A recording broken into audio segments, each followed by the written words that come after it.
Buenos días, buenas tardes, buenas noches. Depende del momento en que nos estén viendo. Somos un grupo de estudiantes de la Universidad Laica Vicente Rocafuerte en la carrera de Derecho.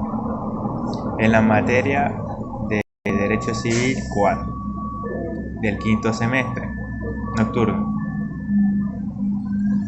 Con la docente, la magíster Shirley Yeliver Macías. Estamos presentando un trabajo sobre obligaciones, cuasicontratos, delitos, cuasidelitos, qué es la responsabilidad, el daño y el daño moral. Los autores de este trabajo, de este video, son las siguientes personas. Tenemos a Freddy Merchant, que nos hablará sobre las obligaciones, definición, tipos, fuentes. Tenemos al compañero Marco Chiang, que nos hablará sobre los cuasicontratos desde el artículo 2184 al 2198. Al compañero Alejandro Valverde, él también nos hablará sobre los cuasicontratos desde el artículo 2199 al 2213. Al compañero Daniel López, él nos hablará sobre delitos y cuasidelitos desde el artículo 2214 al 2226. Tenemos al compañero Alexander Ruiz, él también nos hablará sobre delitos y cuasidelitos desde el artículo 2227 al 2237. Y mi persona, mi nombre es Diego Pucha Isela. Yo les voy a hablar sobre un poco de obligaciones, sobre la responsabilidad, el daño y el daño moral. Espero les guste nuestra presentación. Tenemos a nuestro primer compañero. Obligaciones. En este momento hablaremos sobre este término. La palabra obligación proviene de los términos latinos de la preposición ove, que significa a causa de, y del verbo ligare, que quiere decir atar, ligar. Entendemos que por su origen etimológico, obligación nos da la idea de una persona atada o amarrada, evocando la situación en la que se encontraba el deudor en los tiempos primitivos del derecho de Roma. Nuestro Código Civil no define la obligación y por consiguiente, para encontrar su concepto es necesario recurrir a la doctrina. ¿Qué nos dice la Real Academia de la Lengua? Define la transacción como acción y efecto para transigir y por extensión, trato, convenio, negocio. Transigir se define como consentir en parte con lo que se cree justo, razonable o verdadero, a fin de llegar a un ajuste o concordia, evitar algún mal, o por mero espíritu de condescendencia. También como ajustar algún punto dudoso o litigioso, conviniendo las partes voluntariamente en algún medio que componga y parta la diferencia de la disputa. De este mismo parecer es Guillermo Cabanellas, a quien define la transacción en su primer significado como concesión que se hace al adversario, a fin de concluir una disputa, causa o conflicto, a un estado cierto a la razón o justicia propia. Como definición, podría decir que la obligación es todo aquello que una persona está forzada a realizar, pudiendo tratarse de una imposición legal o una exigencia moral. Dentro del ámbito del derecho también existe la obligación, pero se la conoce por el nombre de obligación jurídica, término que ahora se le utiliza para iniciar la relación o vínculo jurídico que se instituye entre dos individuos, en este caso un acreedor y un deudor, mismos que al estar unidas es de vital importancia porque ambas tienen que llevarse a cabo por el cumplimiento de una prestación. Como concepto de la obligación, sabemos que desde el antiguo derecho romano se habían acuñado definiciones célebres acerca de la obligación civil, como por ejemplo la clásica definición contenida en las Institutas de Justiniano, en donde se dice que obligatio es iurus vinculum que necessitate adstringimus aliquis solvendae, rei secundum nostrae civitatis iuria, es decir, la obligación es un vínculo jurídico que nos constriñe en la necesidad de pagar alguna conforme a las leyes de nuestra ciudad. En nuestro Código Civil, en el artículo 595, conceptúa que derecho real es el que tenemos sobre una cosa sin respecto a determinada persona. Ahora bien, las anteriores definiciones y muchas otras elaboradas en épocas posteriores tienen el defecto de que solo hacen énfasis en uno o dos de los tres elementos esenciales del concepto de obligación. Por ejemplo, diremos que la primera definición citada caracteriza la obligación civil por el vínculo jurídico que enlaza en los sujetos de la misma, en tanto que Pablo se concentra únicamente en el objeto de la obligación, o sea, en la conducta que asumirá el sujeto deudor para definir la obligación. En ese tenor de ideas del maestro Borja Soriano, en su obra titulada Teoría General de Obligaciones, después de citar varias definiciones logradas por diversos doctrinarios, termina concluyendo que para lograr una definición cabal sobre la obligación no debemos fijar nuestra atención de manera especial sobre algunos de los elementos que constituyen la naturaleza de la obligación, a saber, los sujetos y el objeto y la relación jurídica, sino que tenemos que comprenderlos a todos en una definición, ya que cada uno de ellos transforma parte de su esencia. Tenemos los elementos de las obligaciones. Sabemos que son tres los elementos constitutivos de la obligación civil: los sujetos, el objeto y la relación jurídica. Los sujetos de la relación jurídica obligación son el acreedor y deudor. El acreedor es el sujeto activo de la obligación, que es el titular de un derecho subjetivo, comúnmente llamado derecho personal o derecho de crédito. El deudor es el sujeto pasivo de dicha relación que tiene a su cargo un deber jurídico denominada deuda. El objeto es la conducta que el deudor queda constreñido a realizar y puede consistir en dar, hacer o no hacer. La relación jurídica, según el maestro Bejarano Sánchez, es un vínculo reconocido y disciplinado por el derecho objetivo, y por lo que se refiere a la relación jurídica de la obligación o derecho personal, y se asegura su cumplimiento con la posibilidad de obtener compulsivamente su acatamiento. En efecto, el vínculo jurídico que caracteriza la obligación no es otra cosa que la coercibilidad o posibilidad de utilizar la fuerza para vencer la actitud contumaz del obligado, que distingue al derecho de los otros sistemas normativos que rigen la conducta humana. Verbigracia, la moral o los convencionalismos sociales. El objeto inmediato de la obligación no es la cosa material, sino la conducta o comportamiento que debe observar el deudor. Comportamiento o conducta llamada prestación, y que puede consistir en dar, hacer o no hacer una cosa. Nosotros entendemos que el objeto inmediato de la obligación es la prestación, en el sentido que lo dejamos anotado. Ahora bien, este dar, hacer o no hacer no puede quedar flotando en el aire, sino que tiene que recaer sobre una cosa, la que viene a constituir el objeto inmediato o lejano de la obligación. Así que el objeto de toda obligación es dar, hacer o no hacer alguna cosa. La obligación se toma destacada de las diversas situaciones u órdenes de derecho con los que puede estar conectada. Cualquiera de los derechos del orden patrimonial, derechos personales, reales, sucesorios, o de los derechos de familia y aún los derechos de la personalidad, dan origen a obligaciones, en el sentido de un vínculo ius, es decir, a obligación. Ahora, tenemos los tipos de obligaciones. Las obligaciones jurídicas pueden ser de distinto tipo, dependiendo de la clase o consecuencia que tengan, así que se puede distinguir entre obligaciones de dar, aquellas que implican la entrega de un bien, ya sea como cumplimiento de los términos de un acuerdo, de un contrato, por ejemplo. Las obligaciones de hacer, aquellas que implican llevar a cabo una acción determinada o un comportamiento específico, incluso si es en contra de la voluntad del individuo, acarreando sanciones del caso de negarse. Por ejemplo, cuando firmamos un contrato con una empresa, puede ser una empresa de transporte o X, la organización queda obligada a trasladarnos a nuestro destino de acuerdo a lo que habíamos acordado.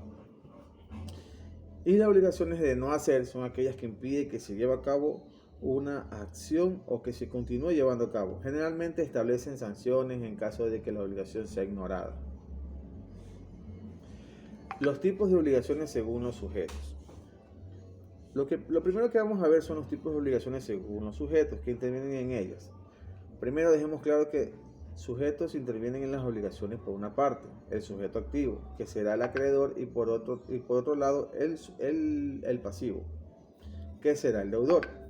Aunque también es posible,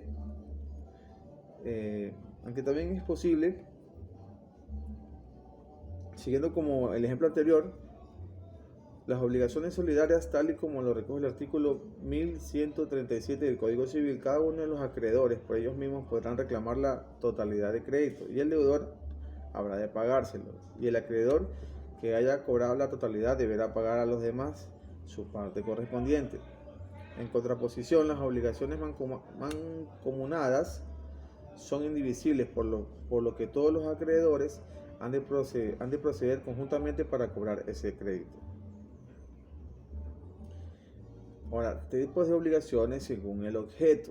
En el artículo 1088 del Código Civil establece que toda obligación consiste en dar, hacer o no hacer alguna cosa. Las características de cada una de estas obligaciones, como ya lo sabemos, que las obligaciones de dar son aquellas que implican la entrega de una cosa o bien a favor de otra persona. Las obligaciones de hacer, aquellas que implican la realización de una actividad específica por parte del deudor.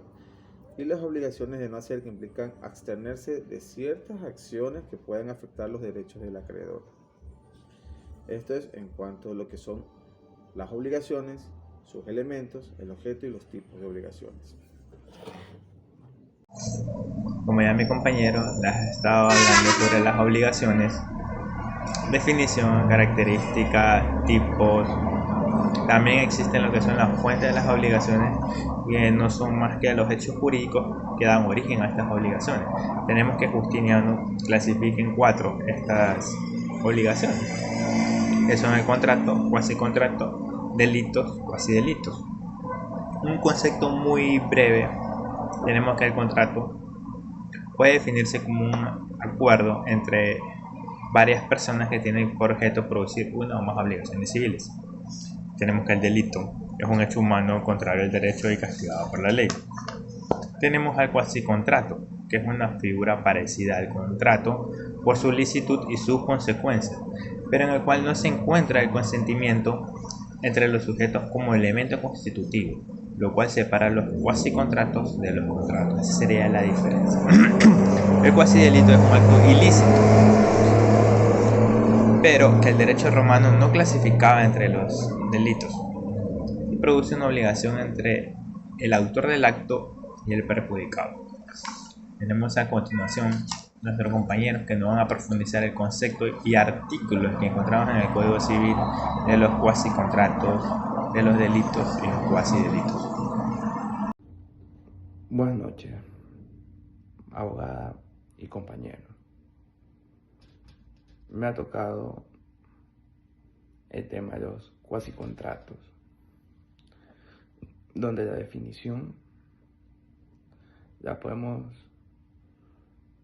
encontrar en el Código Civil en el artículo 2184, que establece que las obligaciones que se contraen sin convención nacen o de ley o de hecho voluntario de una de las partes.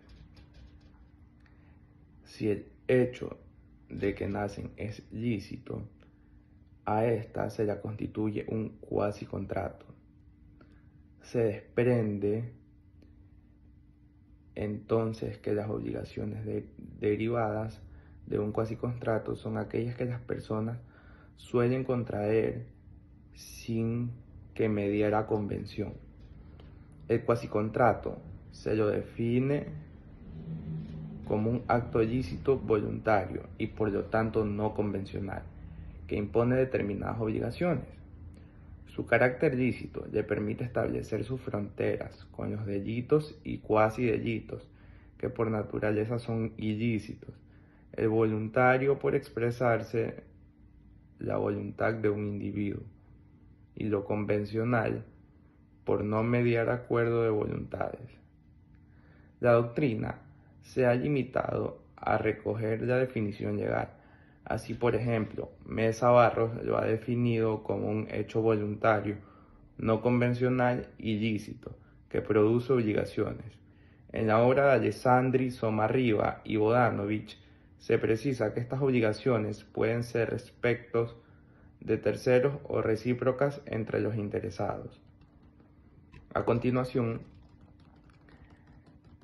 tipos de cuasicontratos. Artículo 2185 del Código Civil nos menciona que existen 3 tipos de cuasicontratos. El primero, de agencia oficiosa. El segundo, del pago de lo no debido. Y tercero, de la comunidad.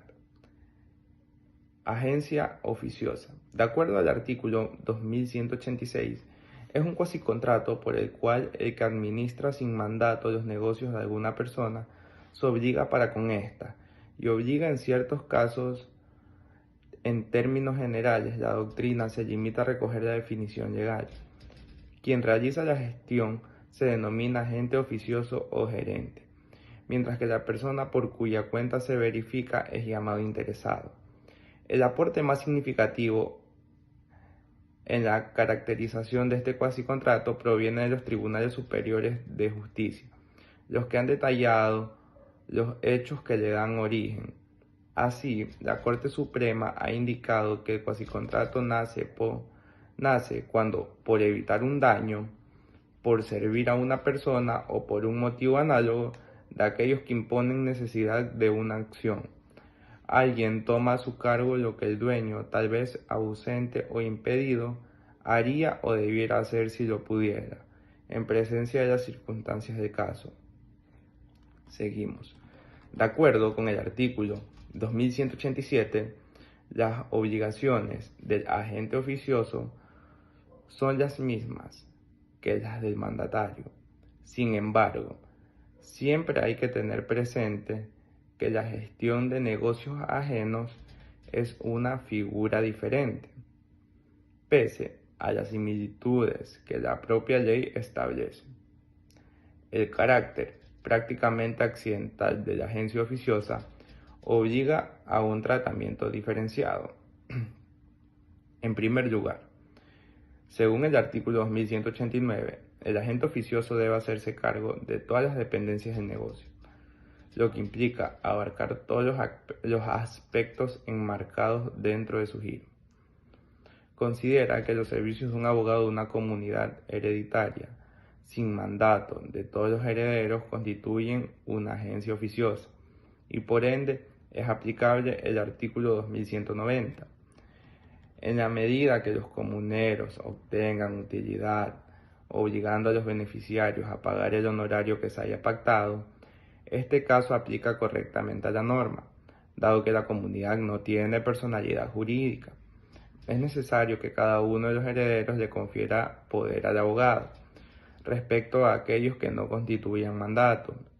Este actúa como agente oficioso. No hay agencia oficiosa si se gestionó el negocio, pese a la prohibición expresa por parte del interesado, de acuerdo con el artículo 2191. En este caso, el gestor solo tiene derecho a pedir reembolso, limitando a la utilidad al tiempo de la demanda. Asimismo, la agencia oficiosa se hace con ánimo de obligar al interesado y en caso de que la gestión sea útil, el agente tiene derecho a que se le reembolsen los gastos. Bajo esta perspectiva, el caso del artículo 2192, es decir, el de quien creía erróneamente hacer su propio negocio cuando se trataba de uno ajeno, no es propiamente una agencia oficiosa y sin embargo se trata como tal, pese a que no actuaba con el ánimo de obligar al interesado. Administración del negocio de otra persona. Es fundamental que se haga el negocio de otra persona. Si se administra erróneamente un negocio propio, no se trata de una agencia oficiosa. Pues, para que éste se constituya, debe tratarse de un negocio ajeno. En tal caso, no surgen obligaciones al tercero al que se le atribuía la propiedad del negocio. A su vez, el error en la persona del interesado no obsta la formación de este cuasicontrato, debido con lo prescrito por el artículo 2193. Ahora vamos a continuar con el tipo de cuasicontrato conocido como del pago de lo no debido. Este quiere decir, la primera de estas normas, en su inciso primero, establece: si el que por error ha hecho un pago prueba que no debía, tiene derecho a repetir lo pagado.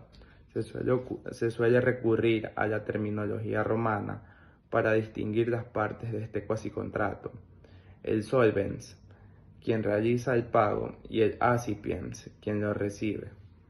La doctrina ha complementado el concepto legal de acuerdo a Belluc.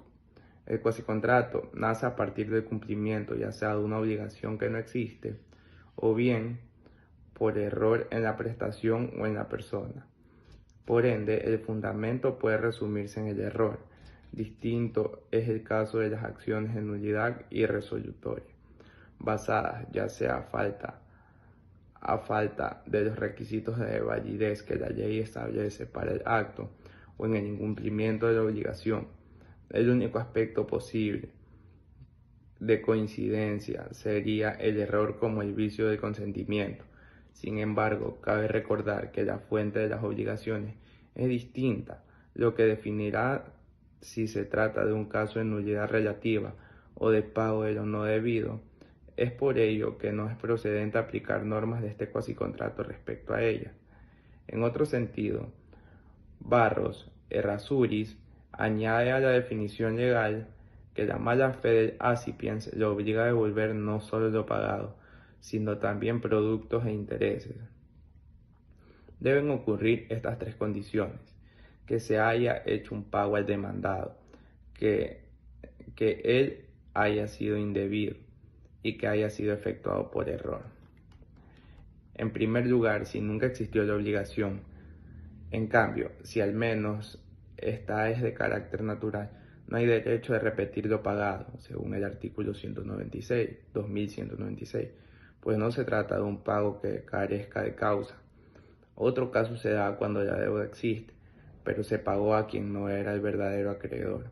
Sin embargo, no hay pago indebido si el falso acreedor era poseedor del crédito. En tal caso, el pago tiene efecto liberatorio para el deudor en virtud del artículo 1486, inciso segundo. El error puede ser tanto de un hecho como de un derecho, según el artículo 2197, pero este último no legitima para repetir el pago de una obligación natural, tal como señala Abellú. Se ha dado mucho en la práctica el pago de lo no debido, fundado en un error de derecho, principalmente a través de reclamaciones tributarias.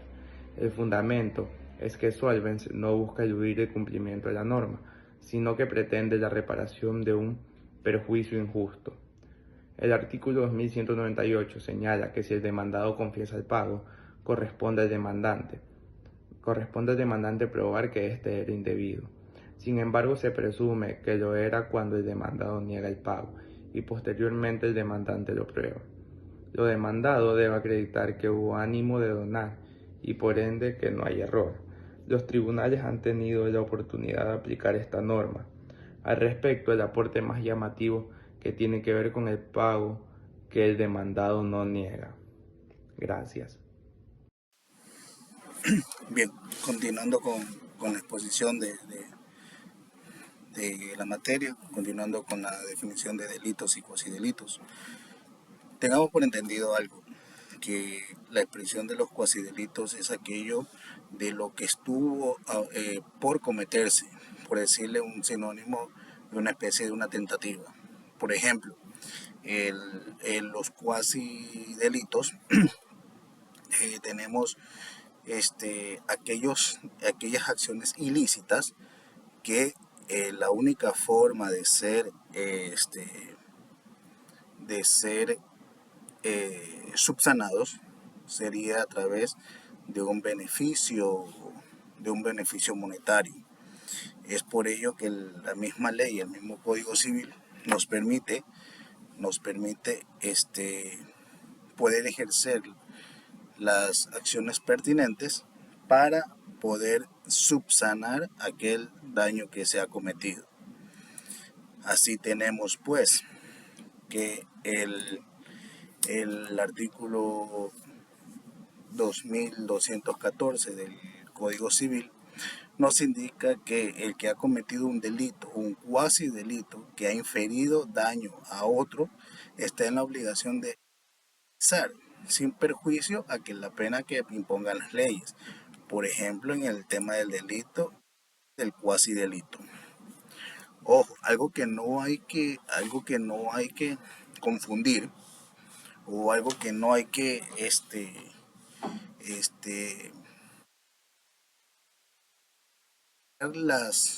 los conceptos, es con el tema del delito. El delito como tal, si bien es la acción típica antijurídica que daña un bien jurídico protegido, para el cometimiento de un delito se necesita una esencial parte que las fuentes de penal lo define como dolo. ¿Qué es el dolo? El dolo es la manifestación o las ganas de causar un daño. Es más, aquello lo podemos encontrar en nuestro código, en el mismo Código Civil. El artículo 29, el último inciso del artículo 29, que dice que el dolo consiste en la intención positiva de irrogar injuria a la persona en la propiedad de otro. Esto respecto a nuestra materia civil. Pero en materia penal, el dolo ya viene la intención de crear o de hacer un daño. Por ejemplo, asesinato. El asesinato es un delito como tal, daño a un bien jurídico protegido como tal, que es el de la vida de una persona. Sin embargo, este delito se crea o se manifiesta con el fin de causar un daño a la persona. Yo tengo la intención de causar un daño. El cuasi delito viene a ser un tipo como una acción culposa. Es decir, yo no tengo la intención de causar un daño, pero por hechos, por situaciones que variaron, por situaciones que se fueron dando en el transcurso de la acción, se cometieron. Por ejemplo, un cuasi delito podría tenerse como un accidente de tránsito. Típico, es decir, nadie sale a causar un daño, nadie sale a causar un mal fuera de lo que uno realiza día a día. Teniendo el mismo ejemplo de tránsito, yo salgo con mi vehículo manejando, mi intención no es salir de mi casa, mi intención no es salir de mi domicilio con el fin de ir a matar a alguien, no, para nada, sino que en el transcurso del día, en el transcurso de la carrera, se dio esta manifestación. Digo yo, no me percaté de una luz roja, causo daño, un choque o daño material, ojo con aquello, daño material a otro vehículo. Es más, por ser un daño material, está dentro de los parámetros que establece nuestra legislación en el tema de mediación. Yo puedo arreglar por medio de la vía de la mediación, de la conciliación, de la negociación, puedo arreglar este daño, este accidente de tránsito, siempre y cuando sea por daños materiales. ¿Por qué? Si en el momento yo llego a causar, en el momento que yo llego a causar un mal mayor, por así decirlo, ya estaría cometiendo un delito culposo.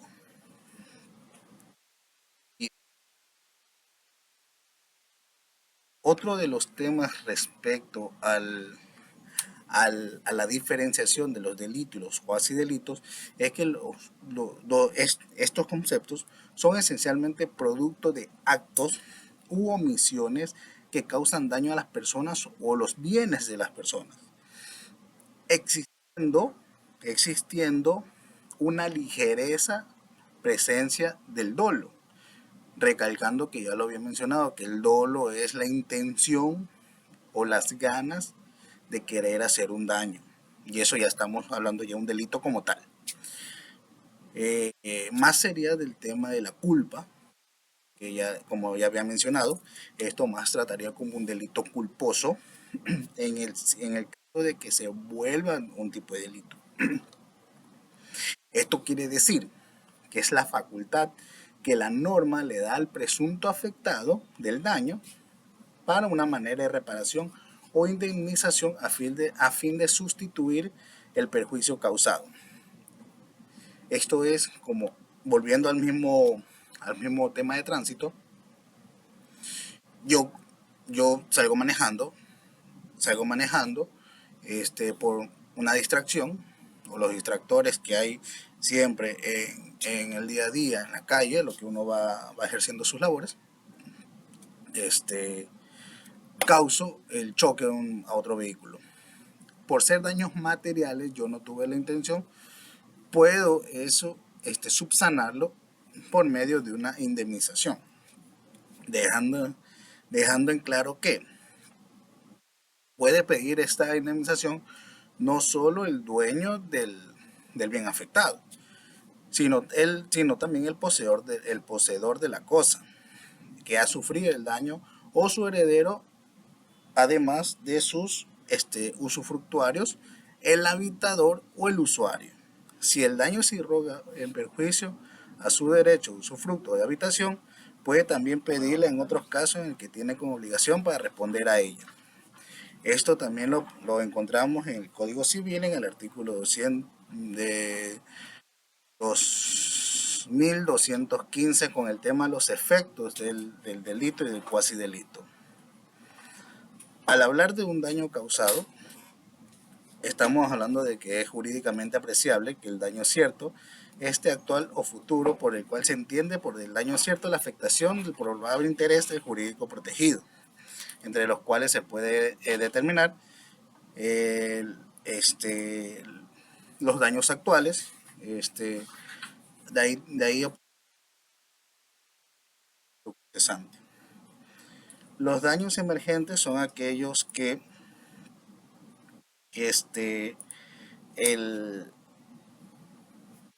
son aquellos que en un futuro se espera resarcir, y el lucro cesante es aquel usufructo o aquel beneficio que ya se puede obtener por haber ocurrido el hecho. Por ejemplo, volviendo al tema del accidente de tránsito, yo causo accidente de tránsito al taxista, él me puede accionar solicitando indemnización por el daño emergente y el lucro cesante, porque él deja de percibirlo, deja de trabajar, recordando que para el taxista su medio de trabajo es el vehículo. Él deja de percibir su ingreso monetario, deja de trabajar, y todo aquello él lo puede pedir, a más de la reparación del vehículo, su daño emergente y el lucro cesante. Para recordar que con respecto al delito y cuasi delito, la intención de un delito se comete, ya lo había mencionado, con dolo, es decir, que se tiene la voluntad de querer cometerlo. Además de que la obligación de reparar daño, la pérdida, el hurto de las cosas, que se confía a la persona que se cometió el agravio, por así decirlo. También el Código Civil determina quienes yo les puedo accionar por el daño causado. Dando que si el daño causado es por menores de edad, yo obviamente tengo hacia su representante. De eso ya lo había mencionado, que lo indica menciona en el 2218 del Código Civil. Aquí de nuevo, amigos, yo les vengo a hablar sobre la responsabilidad. El concepto de responsabilidad es un concepto abstracto y que genera una muy gran cantidad de definiciones. Así tenemos que en la vida diaria, como en el derecho, es uno de los más comunes. Constantemente hacemos referencia al concepto responsable o responsabilidad, como bien lo señala aquí Sanz Encinar. Es uno de los conceptos más utilizados por los seres humanos. En diferentes circunstancias podemos emplear dichos conceptos. Desde cuando nuestros padres nos dicen que somos responsables, por ejemplo, de tender la cama una vez que ya nos hayamos levantado, hasta cuando el vigilante de tránsito nos dice que somos responsables de haber girado en U o pasarnos un semáforo en rojo. Entonces, estos conceptos, aunque señalen el mismo, son diferentes por su ámbito de aplicación. Podemos pasar desde la responsabilidad moral, espiritual, gremial, política, hasta llegar a la responsabilidad jurídica, que es la que nos ocupa en este caso.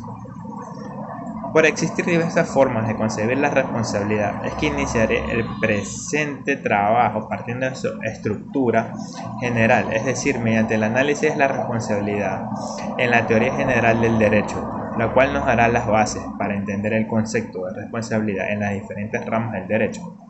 La responsabilidad se ha desarrollado sobre todo ámbito civil, pero desde luego teniendo presencia también en el ámbito penal, ya que este se extiende prácticamente a todas las áreas del derecho, hasta el ámbito administrativo, fiscal, mercantil, etc.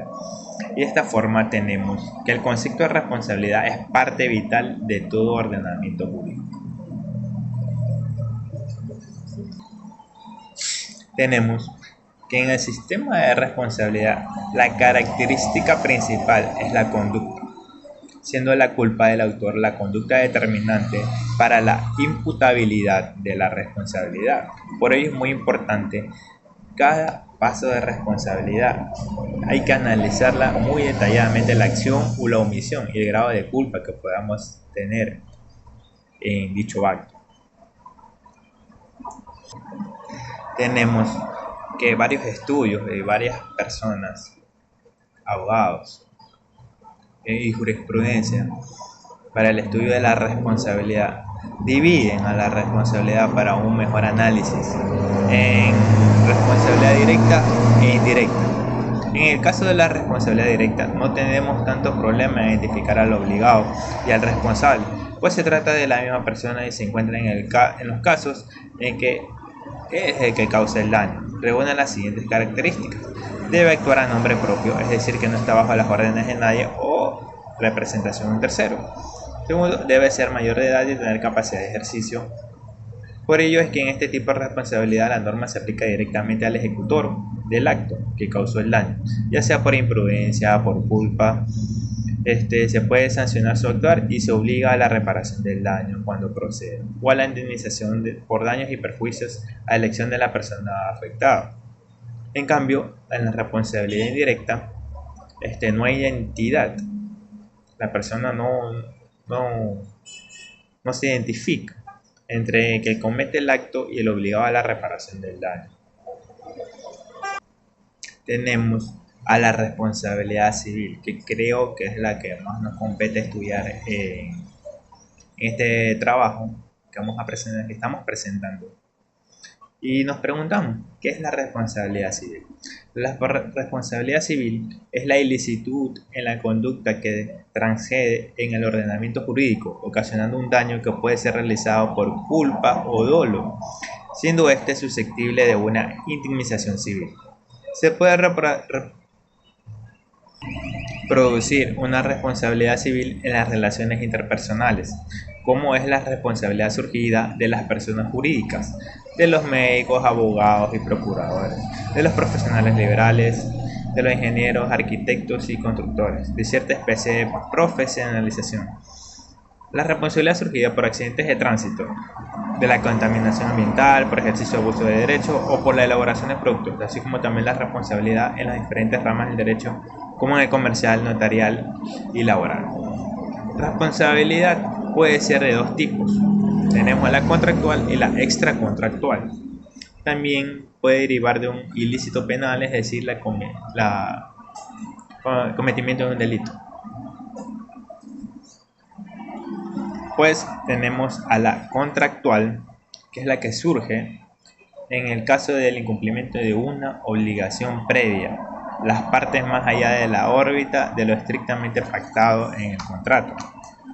También tenemos a la extracontractual por su parte, que es aquella que deriva del incumplimiento del principio general de no causar daño a otro. Y tenemos también otro concepto pequeño, que la responsabilidad civil viene definida por la legislación civil, en la que se dice que las obligaciones nacerán de la ley, de los contratos y cuasicontratos, de los actos y omisiones ilícitos o de que intervengan cualquier género de culpa o negligencia. Como ejemplos de responsabilidad civil tenemos, por ejemplo, que yo contrate a un plomero para arreglar mi casa, pero el plomero resulta que termina dañando un parte de la tubería de mi vecino. Entonces, yo tengo responsabilidad en tener que arreglar ese problema para que no les perjudique a mis vecinos. También tenemos los accidentes de tránsito, cuando hay personas lesionadas o hay daños materiales. Tengo la responsabilidad de hacerme cargo de eso porque soy culpable. Mala praxis de profesionales, de doctores. Entonces, esos son algunos de los varios ejemplos que tenemos de responsabilidad civil. También tenemos cuáles son los elementos de la responsabilidad civil. Hay elementos personales, que se trata de las personas que provocan el daño y la que lo padecen.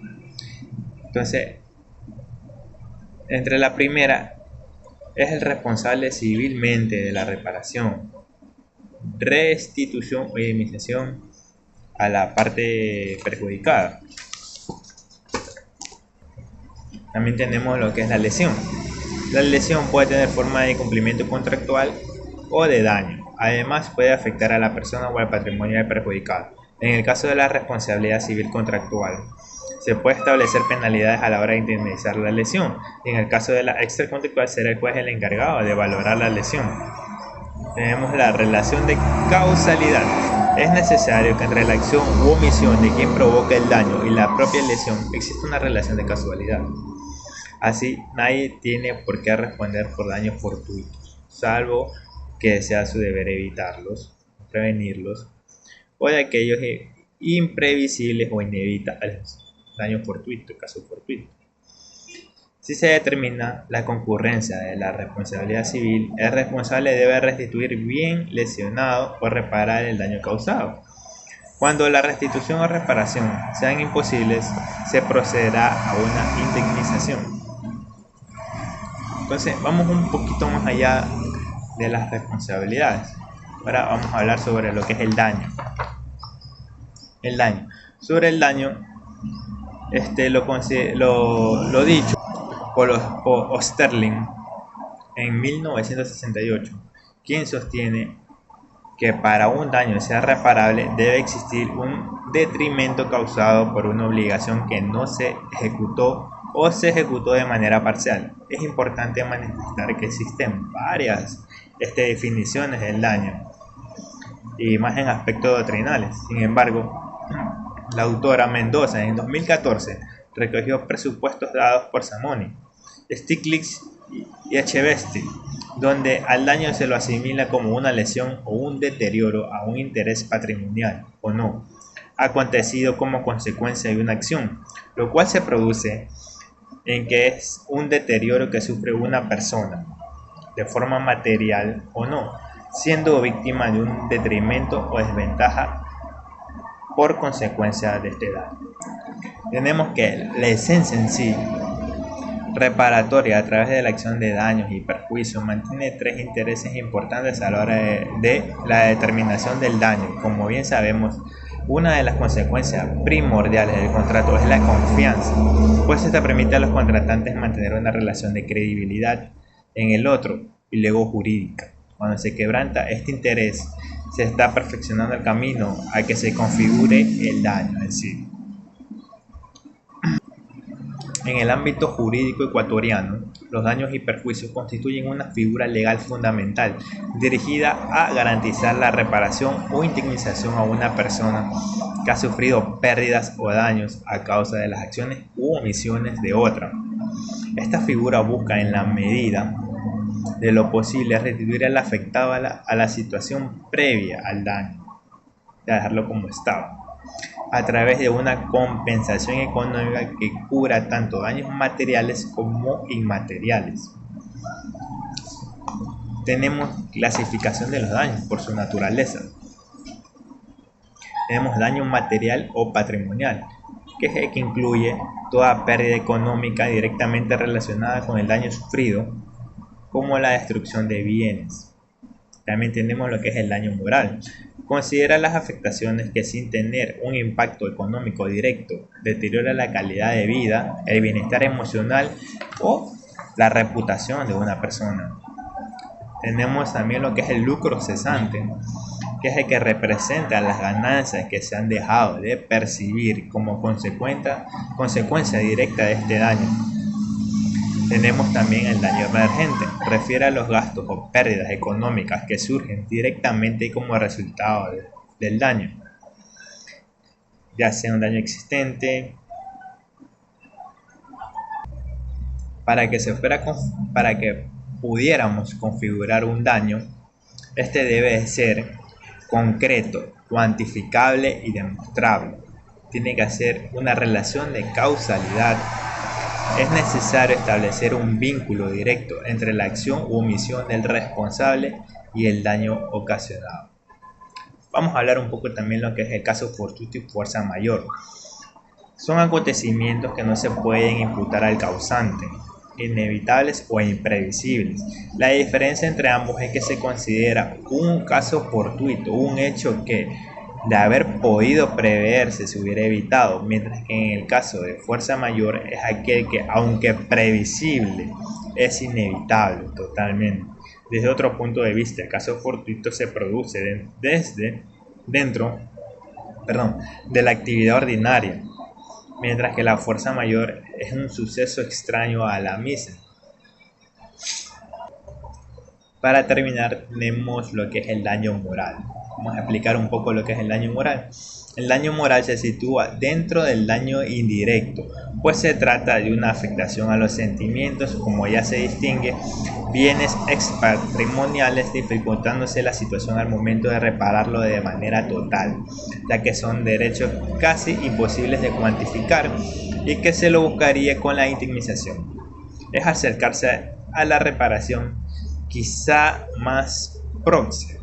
Eso es un concepto que tenemos de Eduardo Zanoni en el 2005. Tenemos también que en el Código Civil nos menciona la responsabilidad por daño moral.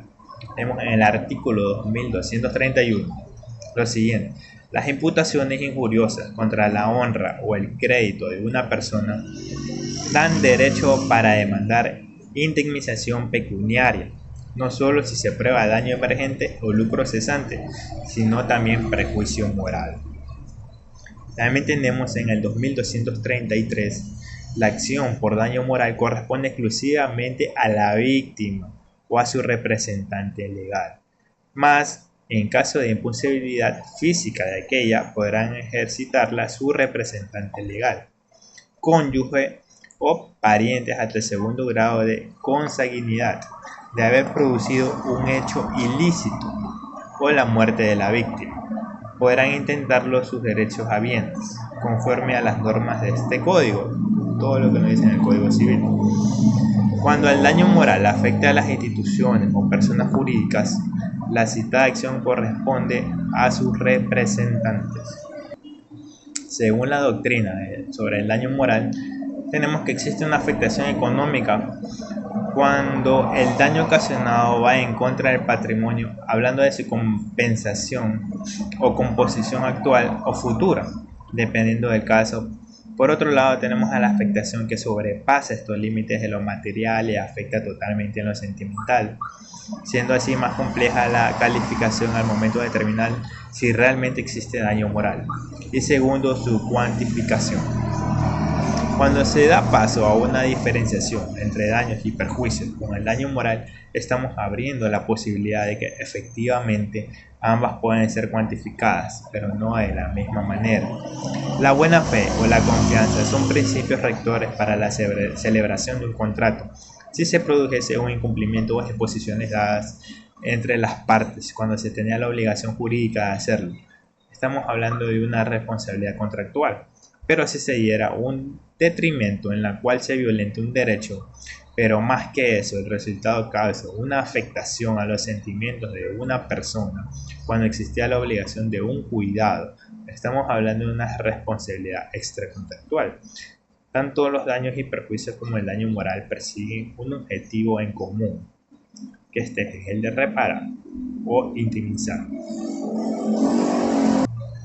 En la actualidad tenemos el derecho en este tipo de responsabilidad reconoce que la finalidad no es castigar, porque no se lograría nada a favor de quien sufrió el daño, sino más bien en materia civil lo que se busca es una compensación por los daños sufridos. Sin embargo, la cuantificación para el daño moral se convierte en la mayoría de las ocasiones casi imposible, porque no solo se calcula lo que la víctima o el perjudicado deja de percibir, sino también el valor sentimental que tenía sobre la cosa o sobre el objeto del contrato. Y tenemos así, amigos, que esta presentación ha llegado a su final. Espero que les haya gustado y muchas gracias.